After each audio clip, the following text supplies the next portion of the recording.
there was also a malfunction as he was firing, and he was able to clear the malfunction of the gun and continue firing. He hit Mr. Thompson in the back and in the calf. New York City police have released photographs of a man wanted in connection to the fatal shooting of UnitedHealth CEO Brian Thompson yesterday afternoon. The shooting triggered the launch of a massive manhunt for the suspects in what police are describing as a targeted attack. Some people think it's actually a professional hit over reports that the masked gunman used a silencer. Covering this developing story for The Times is Will Pavia, and he told us earlier, what is the latest we know about the suspect? We don't actually know a great deal more about him. He has appeared a couple of times on surveillance video from early this morning. So he was seen in a Starbucks with his face partly covered.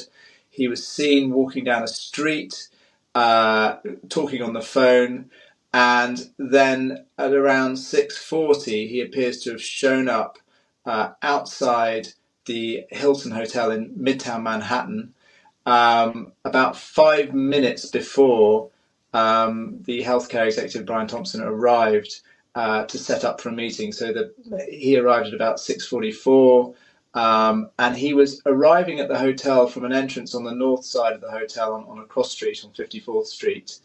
And as he's walking towards the door, the suspect steps behind him and opens fire, and the police commissioner said that several people had walked past the gunman before he did this, and there's also, actually, you can see in the surveillance video, there's a lady standing a few yards away when the gunman opens fire, and she'd also sort of left alone. So it's obviously it looks like a premeditated, targeted. And he had a silencer as well, didn't he? Which again looks like it's something. Well, it looks as if he did. I mean, the chief of detectives said that they couldn't tell from the snatch to kind of video, but it certainly looks like that. And I spoke to people in the area who hadn't heard anything. I mean, I spoke to somebody who woke up sort of 20 floors above where the shooting took place, but their room looked directly out onto the street, and they heard nothing. So there was also a malfunction as he was firing, and he was able to clear the malfunction of the gun and continue firing. He hit Mr. Thompson in the back and in the calf. And the chief of detectives, Joseph Kenny, said that when he was asked if this was a professional hitman, he said that the fact that he was able to do that with the gun, he calmly sort of cleared the malfunction and continued firing, suggested that he had some sort of experience. So explain this to it, because that might be the key to this. Man shoots man in America is proverbially not a story. There was also a malfunction as he was firing, and he was able to clear the malfunction of the gun and continue firing. He hit Mr. Thompson in the back and in the calf. And sort of a healthcare setting, so people can speculate about the motive. What makes this a story in America? Yeah, I think it's all of those things. I mean, unfortunately, there's a great deal of shootings that happen in New York, in Chicago, and Baltimore. It's often gang violence, and it's often young men shooting other young men, and very often it doesn't look quite as sort of professional and neat as this. Not that there's anything professional neat about someone being murdered in the middle of Manhattan. I think the fact that it also happened on a street right in the middle of Manhattan. I mean, this is literally the Christmas tree lighting at the Rockefeller Center is happening sort of across 6th Avenue from where this happened. And Times Square's the other way. So it's right in the center of Manhattan, and a place that is pretty well policed and is, not the sort of place where you expect this kind of thing to happen. And I suppose the other side of it is that he's this very wealthy health insurance executive. His wife gave an interview or his widow, I should say, gave an interview to NBC today, where she said that he had threats, and this was apparently quite common for healthcare executives, because they, these companies sometimes deny coverage to people who are in dire straits. So there's a lot of speculation about that too. Is that the likely motive people are saying? So just to be clear, he works in health insurance, so his company someone could have said to him, the company, I'm dying, I need lots of medical care, and they're not willing to pay it, and there's no real solution to that in America, and that can send people to make these sorts of threats. That's the plausible motive that's being discussed. Yes, I think so. I mean, even at the sort of press conference this morning, the police were asked that even before this man's widow had sort of said that he'd had threats. So there certainly is, perhaps in this industry, that apparently executives are more likely to get threats, and you can sort of see a clear reason why that might be.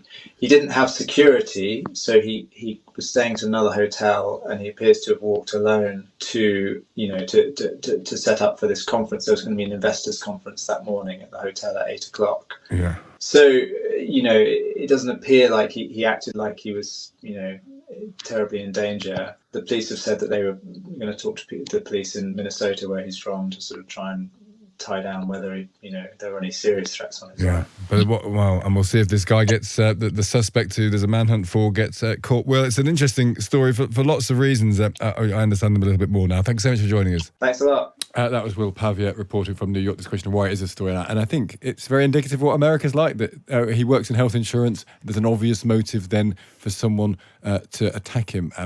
The suspect is still at large. There is a manhunt to try and find him. Good morning, everyone. In Midtown Manhattan early this morning, 50-year-old Brian Thompson, the CEO of UnitedHealth was shot and killed in what appears, at this early stage of our investigation, to be a brazen, targeted attack. This does not appear to be a random act of violence. The victim was in New York City to speak at an investor conference. It appears the suspect was lying in wait for several minutes. And as the victim was walking to the conference hotel, the suspect approached from behind and fired several rounds, striking the victim at least once in the back and at least once in the right calf. Many people passed the suspect, but he appeared to wait for his intended target. The suspect fled, first on foot, then on an e-bike, and was last seen in Central Park on Center Drive early this morning. The victim was removed to Roosevelt Hospital, where he was pronounced. We've been in touch with his family, his friends, and his colleagues, and they are very much in our thoughts and prayers at this hour. The full investigative efforts of the New York City Police Department are well underway, and we will not rest until we identify and apprehend the shooter in this case.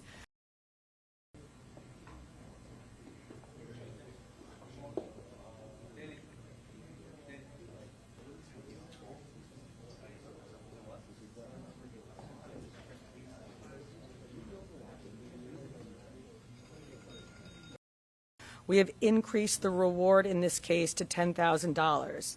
I want to be clear. At this time, every indication is that this was a premeditated, pre-planned, targeted attack. Millions of people will be enjoying the tree lighting tonight, among other holiday events, and the NYPD will be out there with them, keeping them safe.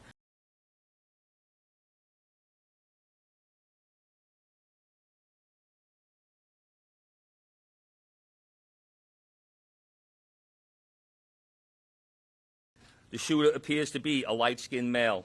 He's wearing a light brown or cream-colored jacket, a black face mask, black and white sneakers, and a very distinctive gray backpack. The shooter steps onto the sidewalk from behind the car. He ignores numerous other pedestrians, approaches the victim from behind, and shoots him in the back. The shooter then walks toward the victim and continues to shoot. It appears that the gun malfunctions as he clears the jam and begins to fire again. The shooter then flees on foot northbound into an alleyway between 54th Street and 55th Street.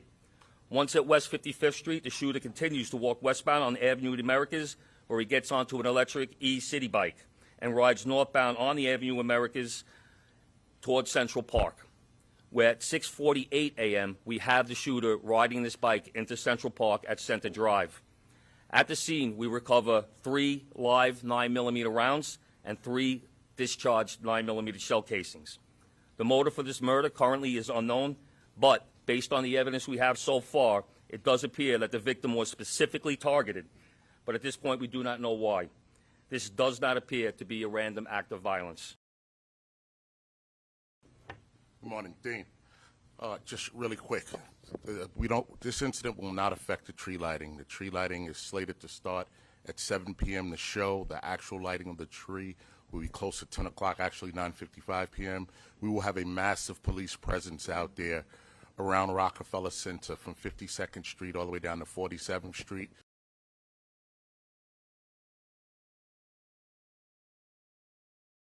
Thank you, everyone. This concludes our press conference. Thank you for the time and attention.